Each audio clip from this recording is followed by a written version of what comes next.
cuando perdí la fe, desde entonces no me he vuelto a sentir tocado por la gracia de Dios. Es como la sensación que si Dios me hubiera abandonado, ¿no? Y me resulta frustrante, pero esa es la sensación que tengo, ¿no? O sea, por mucho que lo intento, por mucho que leo, que busco, no encuentro a Dios en mi vida, no lo encuentro.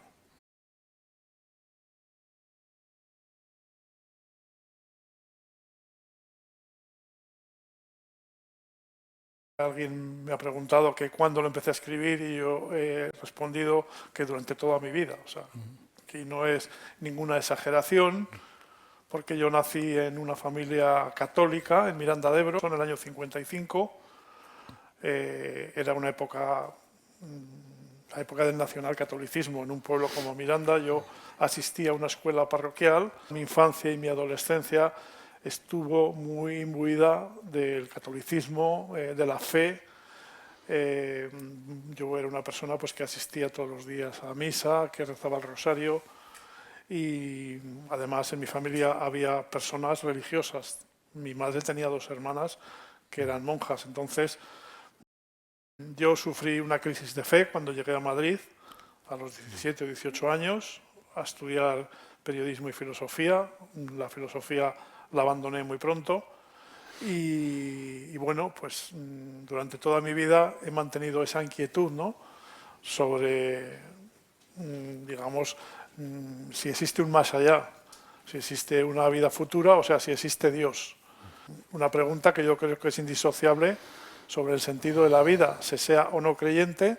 Yo creo que, como dice Camus en su primera página en el mito de Sísifo, la primera pregunta de todo ser humano es si merece la pena vivir. O sea, él lo dice porque si hay razones para no suicidarse.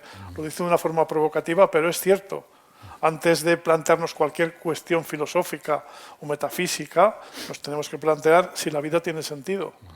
Y en cierta forma, el libro que yo he escrito intenta responder a esa pregunta. En este libro abordo todo lo que se ha escrito de Dios en la historia de la filosofía, partiendo de Aristóteles y Platón hasta llegar a Jean-Paul Sartre, al existencialismo. El libro tiene un subtítulo que expresa un poco la filosofía que hay detrás, de la fe a la incertidumbre, que es el camino que os estoy explicando, de una intensa fe pues a las dudas que me surgieron al llegar a Madrid, al entrar en la universidad, al descubrir un nuevo mundo. Y por lo tanto es la perspectiva de una persona que tiene dudas. O sea, yo me defino como agnóstico, aunque no me gusta la palabra, pero sí que soy agnóstico en la medida en que lo que digo es que no sé si Dios existe o no. No tengo ninguna certeza. Hay personas que tienen mucha fe, que tienen certeza en que hay una vida más allá. Hay otros que son ateos que tienen la certeza contraria, pero yo en ese aspecto estoy en el otro campo, en el campo de la incertidumbre. Hay verdaderamente en estos momentos en la sociedad española un debate muy interesante sobre Dios, a propósito del disco de Rosalía, con motivo de la película de Alauda Ruiz de Azúa, Los Domingos, que es una película que habréis visto que es magnífica, que suscita mucho debate.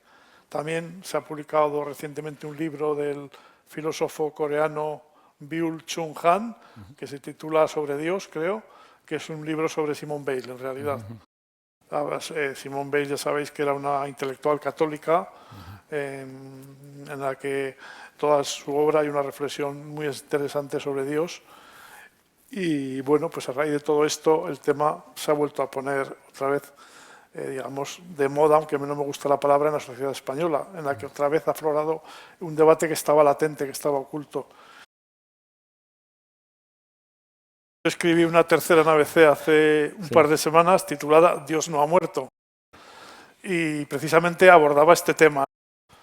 A mí me parece que esta película de Alauda, el disco de Rosalía, han servido para resucitar este debate, pero como digo, este debate está ligado a la esencia de los seres humanos, a la necesidad de hacernos determinadas preguntas.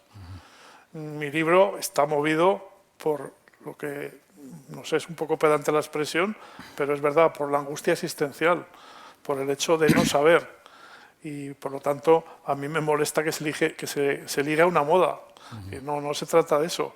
Es decir, el debate sobre la existencia de Dios es un debate perenne en la historia de la filosofía. No hay más que leer a Platón, ¿no? El mito de la caverna, su concepción de un Dios suprasensible. Sostiene que la realidad es una sombra, es una proyección de un mundo en que está más allá, de un Dios eterno y perfecto, y por lo tanto esa reflexión, esa reflexión platónica ha sido el eje de un debate durante 20 siglos, que va pues desde la escolástica a los filósofos del empirismo, hasta Kant, Hegel, Sartre. Por lo tanto, es peligroso, ¿no? Vincular esto a una moda, me parece que es frivolizarlo. Yo creo que la reflexión sobre el sentido de la vida y sobre Dios es mucho más que una polémica de actualidad. Por lo tanto, Dios no ha muerto, en el sentido de que no tenemos respuesta para esa pregunta. A eso me refiero, Dios no ha muerto.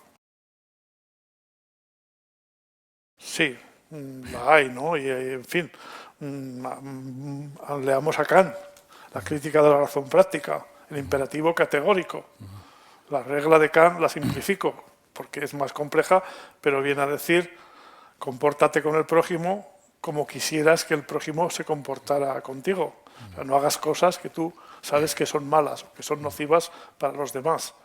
La ética tiene una fundación, yo creo, un fundamento puramente humano, y también hay una parte de convención social, pero es evidente también que para las personas religiosas la ética tiene un fundamento divino, pero no necesariamente.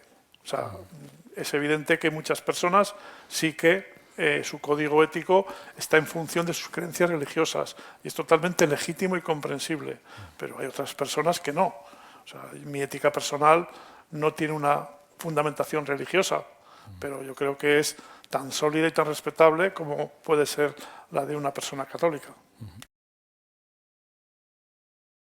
Yo creo que la creencia de Dios es una apuesta personal, una opción personal.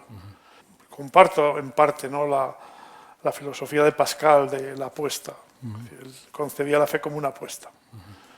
En Francia, hace un par de años, se publicó un libro de dos científicos que se titulaba Dios, la ciencia de las pruebas, y sostenían que los últimos avances de la física cuántica, volvían a reforzar las pruebas científicas de la existencia de Dios. Y se centraba mucho en el Big Bang, su idea de que si la materia nació de una gran explosión hace 13.000 millones de años, alguien tuvo que generar la materia, tuvo que causar ese nacimiento de la materia, de la vida. Pero yo creo que este debate nos lleva a un callejón sin salida. O sea, creo que hay tantas pruebas científicas y racionales para afirmar la existencia de Dios como en sentido contrario. El debate de la fe, desde el punto de vista de la racionalidad y desde el punto de vista de las vivencias personales, yo creo que no tiene una conclusión. Por lo tanto, estamos en un terreno puramente personal, de opciones personales, y tan legítimo es creer como no creer. Y yo, en mi libro, tampoco pretendo convencer a nadie de nada, simplemente expongo mis dudas, expongo mi itinerario personal, por si puede ser de utilidad al lector, pero no llego a ninguna conclusión. Einstein decía, y tú lo sabes, decía que él creía en el Dios de Spinoza, creía en un Dios sustancia, en un Dios, digamos, creador del mundo. Quería decir, evidentemente, que no interviene en nuestros asuntos cotidianos, que ha creado las leyes de la física y de la materia, pero, como tú decías, no es un señor de barba blanca que intervenga en lo que nos pasa por las tardes. Entonces, el asunto de fondo es que hay tantas ideas de Dios como personas. Y luego existen otras religiones, el budismo, el islam. Entonces, es muy difícil poder personificar a Dios. Existen muchas ideas de Dios y van desde ese Dios al que tú hablabas, creador de la materia, creador del universo, a un Dios personal con el que tú puedes hablar, al que le puedes rezar, que te puede ayudar en los momentos difíciles de la vida.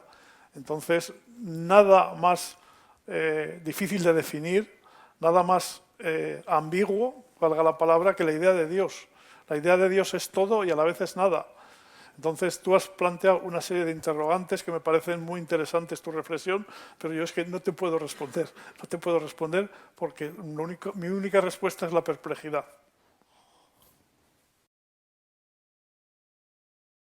La fe es un don gratuito de Dios. Es la doctrina de la Iglesia Católica. Lo que pasa es que, como me dicen muchos amigos católicos y mi propia hija, la fe hay que buscarla. La fe es una especie de predisposición, de atención. En este libro que he citado sobre Simone Weil, dice este filósofo coreano, Byung-Chul Han, que nuestra sociedad, la sociedad contemporánea, está distraída, le falta un sentido de la atención para escuchar la voz de Dios. Y tiene razón, o sea, vivimos en la sociedad del espectáculo, en una sociedad muy frívola. Entonces yo acepto como hipótesis que efectivamente para tener fe hay que buscar a Dios, que es muy difícil que la fe te caiga del cielo si tú no haces nada. Pero yo he intentado buscar a Dios a través de la razón en muchos momentos de mi vida, ¿no? Y también en este libro, y confieso que no lo he logrado, que es un empeño inútil. Pero, digamos, te respondo con sinceridad que estoy abierto. Estoy abierto, no he llegado a ninguna conclusión. Pero el tema que tú planteas, el de la fe, el de la gracia, es un tema esencial. Y acabo diciendo lo que he dicho antes. Yo no tengo ninguna respuesta a esa pregunta, pero sí que creo que para encontrar a Dios hay que buscarlo activamente, y en ese aspecto yo creo que lo que tú planteas es acertado. Yo recuerdo haber tenido este debate con Julián Carrón, el responsable de Comunión y Liberación, en la Casa de Campo, ¿no? Estuvimos 2 horas hablando y al final yo salí frustrado, ¿no? Porque hay como una especie de cortocircuito, una barrera que yo no puedo atravesar. Y es acto de fe, ¿no? Es decir, no puedo, es decir, nunca, hasta cuando perdí la fe, desde entonces no me he vuelto a sentir tocado por la gracia de Dios. Es como la sensación que si Dios me hubiera abandonado, ¿no? Y me resulta frustrante, pero esa es la sensación que tengo, ¿no? O sea, por mucho que lo intento, por mucho que leo, que busco, no encuentro a Dios en mi vida, no lo encuentro. Yo creo en el libre albedrío. Claro. Y creo lo que decía Jean-Paul Sartre, que el hombre está condenado a ser libre, a elegir. Entonces la fe es una elección. Evidentemente, si Dios existe, no impone la fe a nadie. La fe es un procedimiento de búsqueda. Y volvemos otra vez a las opciones personales, ¿no? Hay un momento en la película de los domingos en los que la chica está rezando en una iglesia y en esos momentos ella se emociona y dice que ha encontrado a Dios, que ha tenido una comunicación directa con Dios, que es la experiencia que tuvo Pascal, ¿no? En 1575 relata que durante unos minutos en su habitación sintió la presencia de Dios. Esto no se lo contó a nadie Pascal, pero cuando murió tenía una serie de notas cosidas en su abrigo y en una de las notas contaba esa experiencia, que es una experiencia mística. Entonces, pues hay personas que, por lo que sea, tienen esa experiencia de Dios, esa fe, esa comunicación con Dios, y otras que no lo tenemos. Pero yo sí que lo he tenido, o he querido tenerlo. Entonces, me resulta frustrante el no poder tener la fe que yo tenía cuando era adolescente, porque realmente me hacía tener una esperanza en el más allá, me hacía ser mejor, me hacía de cierta forma tener una relación mejor con los demás, ¿no? Y eso pues lo perdí y lo siento como una especie no sé, de carencia, de algo que ha marcado mi vida y que me sigue generando pues una especie de angustia a la que no puedo sobreponerme, ¿no? Esa sensación de la fugacidad de la vida, de la falta de sentido, de que todo se acaba en este mundo, y es algo contra lo que me rebelo, pero que en el fondo tampoco soy capaz de plantearme una alternativa a eso. Cuando Benedicto XVI estuvo en Auschwitz, pues rezando, dijo, Dios mío, ¿cómo has permitido todo esto, no? Resulta inconcebible que Dios pudiera permitir el asesinato, el holocausto de 6 millones de judíos. Yo he estado en Auschwitz y me he hecho la misma pregunta. Cualquier persona se la puede hacer al estar allí en medio de aquel horror, ¿no? Y lo mismo se preguntó Voltaire con el terremoto de Lisboa, un terremoto que en unos pocos minutos provocó la destrucción de la ciudad y la muerte de 30.000 personas. Hubo entonces un debate en Europa muy interesante en el que participaron, por ejemplo, participó Leibniz, participó Kant, y se preguntaron cómo es posible que Dios permitiera esa devastación, ¿no? Si eso era compatible con la idea de un Dios bondadoso y previsor. Y bueno, tú has dado la respuesta, tú lo has dicho, ¿no? Los hombres somos libres y por lo tanto, o sea, si Dios existe es evidente que nos ha hecho libres y somos responsables de nuestra decisiones y somos responsables de los males de este mundo, ¿no? Que yo creo que no son achacables a Dios. Me parece que la existencia del mal en el mundo es un tema que nos obliga a reflexionar, pero sería una simplificación achacar el holocausto o achacar el genocidio de Pol Pot o lo que está sucediendo en Gaza o en Ucrania a Dios, ¿no? Los responsables somos los hombres. Efectivamente, somos seres históricos, como decía Sartre, ¿no? Es decir, nacemos en una familia, en un entorno social, somos educados en unas convicciones, por lo tanto, formamos parte de la historia, no nos podemos abstraer de la historia y la historia nos determina, ¿no? Aunque luego somos libres de elegir. Yo ya ha quedado clara mi posición, pero sí que me defino como un católico escéptico. O sea, yo soy una persona católica como tú, porque todos mis valores son los valores del cristianismo y del catolicismo que me inculcaron en mi infancia. Por lo tanto, a pesar de ser agnóstico, pues no tengo ninguna diferencia en mis códigos morales con un católico, con un cristiano. Prácticamente diría que los comparto al 100%.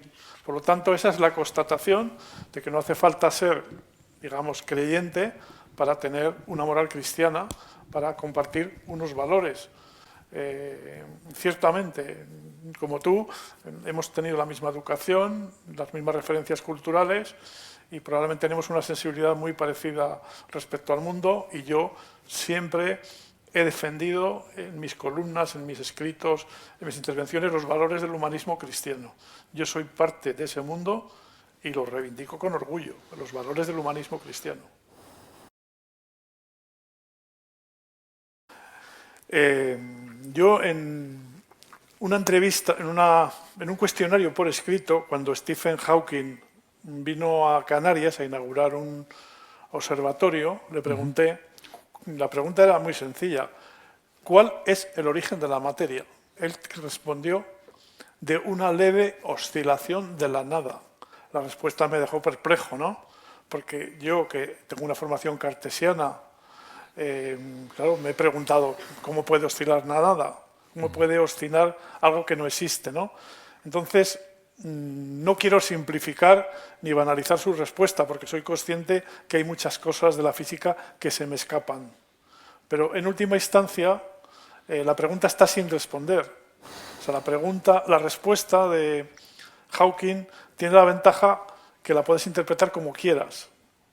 Es decir, evidentemente Hawking era ateo. O sea, lo que está diciendo es que, en cierta forma, que el mundo surgió de algo que se nos escapa, que va más allá de la razón o de la confluencia de una serie de factores determinados por el azar. Por lo tanto, se puede pensar en esa hipótesis de Hawking o se puede pensar que la materia fue creada por alguien que al mismo tiempo tenía en mente el diseño de la evolución y de las leyes de la física. Entonces, es que no volvemos a las opciones personales. Es decir, todas las hipótesis están abiertas y al final las personas eligen. Y yo en mi libro, como tú has dicho, pues he mezclado el plano personal y el plano teórico y filosófico, porque me parece que la pregunta sobre la existencia de Dios no es algo abstracto, no es algo metafísico. ¿Sí? A mí no me convencen para nada las vías de Santo Tomás ni el argumento ontológico de San Anselmo, porque yo creo que hay una respuesta personal y existencial que va mucho más allá de los elementos de racionalidad. El debate sobre la religión, sobre la existencia de Dios, al final la pregunta esencial es la que tú has hecho. Es decir, la resurrección de la carne. Si existe una vida más allá, nos reencarnaremos después de la muerte. Esa es la pregunta esencial, porque todo lo demás es relativo y eso está en el libro de Cercas, ¿no? Y el que está obsesionado con preguntarle al Papa si su madre va a poder ver a su padre cuando muera, ¿no? Y el Papa le dice que sí. Comparto esa inquietud, esa incertidumbre, esa zozobra que acompañó a Unamuno, ¿no? Toda su vida, y Unamuno era una persona muy sensibilizada, o sea, escribió un poema magnífico y escribió sobre Cristo, y efectivamente él se debatió entre la fe y la incertidumbre, ¿no? Y yo me considero una persona unamuniana en ese sentido. Es incómoda, claro. Todos queremos tener seguridades. Claro. Nuestro cerebro está diseñado genéticamente para tener seguridades. La duda, es más, yo creo que hay, que son, como digo, forma parte de nuestra genética. Pero al final nuestra razón nos lleva pues a plantearnos preguntas que no tienen respuesta, ¿no? Y no solamente sobre la existencia de Dios. Hay muchas cosas que no sabemos, e incluso hay cosas que no sabemos que no sabemos. Por lo tanto, nuestra vida, en cierta forma, está guiada por la incertidumbre y también por el azar. Yo creo mucho en el azar. Hay un libro de Jacques Monod, un biólogo que fue premio Nobel, francés, que habla desde el punto de vista de la genética, que la vida es la combinación del azar y la necesidad. Y yo creo en eso, ¿no? Incluso la historia, yo lo escribí el otro día, la historia es una combinación de elementos necesarios, como escribía Marx, de las condiciones materiales de existencia, de la historia, pero también existe el azar. Y muchas cosas que nos suceden y que suceden en la historia suceden también por azar, por la confluencia de una serie de factores imprevisibles. Y pues bueno, por eso vivimos instalados en la duda, respondiendo a lo que tú decías. O sea, la duda probablemente es molesta, la duda es algo que nos incomoda, pero que no podemos eludir. O sea, no podemos eludir. No creo que haya nadie en esta sala, ni nadie con el que estemos debatiendo, que pueda decir que no tiene ninguna duda. O sea, siempre existen dudas. Siempre existen dudas. Antes hablaba de lo que decía el Papa en Auschwitz, ¿no? Claro que existen dudas. O sea, nadie tiene la certeza al 100%.